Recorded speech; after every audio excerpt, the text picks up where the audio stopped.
السلام عليكم يا اخوان. انا زلمه مش عارف ارتاح، بدي ارتاح اسوق عليكم والله، بدي ارتاح يعني بدي ارتاح. تعبت اقسم بالله العظيم اني تعبت يا زلمه. روح اتقدم لمستوره، بدي اتقدم لها وانهم بيقولوا يا جماعه الخير انا بدي زلمه قاري. يا جماعه الخير مشان الله منين اخرج لكم قاري؟ قالوا الا قاري روح عيد مدرسه. والله بالفعل ضربت براسي واقنعتني امي اني ارجع اعيد قرايه من اول ابو جديد. شلت الدفتر رحت اشتريت بالرايه وقرايه ومعايه وقلت يعني بدي ارجع من المدرسه. قعدت بالدرج اعطوني الكتب وانه كتاب المهني بعده مثل ما هو، وانه كتاب الفيزياء بعده مثل ما هو. يا عمي احنا باي دوله؟ احنا باي دوله؟ احنا بدوله مسلمه. كتاب العربي ما فيهوش ولا حديث. وين هي قالها؟ شو انا ماسك يا زلمه دفتر 32 يا رجل ولا انا ماسك جريده؟ يا زلمه جريده بتلاقي بيها حديث، الجريده بتلاقي بيها حديث، بتلاقي بيها آية قرآن. كتاب عربي بدك تطلع منه اجيال ما لاقيش فيه آية، ما لاقيش فيه حديث، الاقي فيه لميس ذهبت الى بيروت، من عارف ذهبت الى ابصر وين. يا زلمه ماني ومال لميس، انا ان شاء الله رميس رايح على جهنم، ان شاء الله لميس راحت على بغداد. تيجي لميس على ثمال وتشوف شاف الشغل وتشوف القناة وتشوف تنزع على راسه.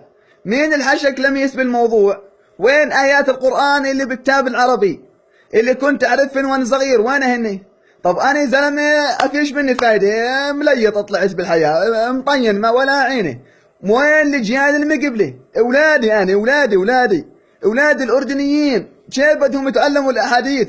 كيف بدهم يتعلموا أحاديث رسول الله عليه الصلاة والسلام؟ كيف بدهم يتعلموا آية القرآن؟ أولادي أنا الأردنيين. ها يا عمي أنا أردني ومن حقي إني أسولف أي إشي. بدي أروح وين ما يا أخي مشان الله. اتمخولت أنا منين بدي ألاقيها؟ من الجيزة ولا من دمعة ولا من خال دمعة ولا من الكتب؟ كل المواضيع هاي ما جننتنيش مثل لي سلافة الكتاب العربي. يا زلمة بدي أقرني، بدي حديث بالموضوع. وين الحديث؟ وين آية القرآن؟ قال لميس، الله ريت لميس واحد خرطها اعماضوها، ماني ومال لميس أنا ابني بكرة بدي يجي علي بدي يقول لي قال رسول الله عليه الصلاة والسلام، بديش يقول لي لميس يا بابا ولابس قميص.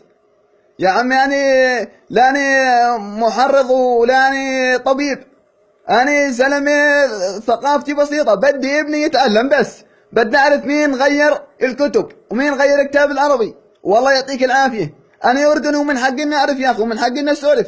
يلا السلام عليكم. ويعدموني يا أخي.